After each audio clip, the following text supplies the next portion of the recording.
বিষয়ে অনিয়ম আপনার চোখে ধরা পড়েছে, একটু যদি সুনির্দিষ্টভাবে বলেন।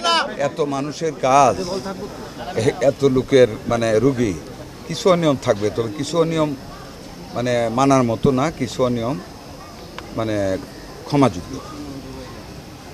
এখানে কি অনিয়ম পেয়েছি আপনারা আমার সাথে ছিলেন, আপনারা দেখেছেন। আমি অ্যাকর্ডিংলি জনগণের সাথে অ্যাকশানে যাব, যতটুকু অ্যাকশন নেওয়া যায় ততটুকু অ্যাকশানে যাব।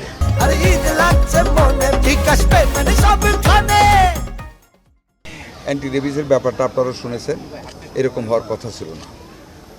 এটা আমি দেখবো, আর একটু খতিয়ে দেখবো। আর আদারওয়াইজ যেটা ওয়ার্ডে আপনারা গেছেন, রুগীরা ভালো বলেছে। বাথরুম আমি দেখেছি, যেমন বলেছে রুগীরা ঠিক তেমন না, আপনারাও দেখতে পারেন। 103% আমরা টার্গেটকে ক্রস করেছি, 100%-এ।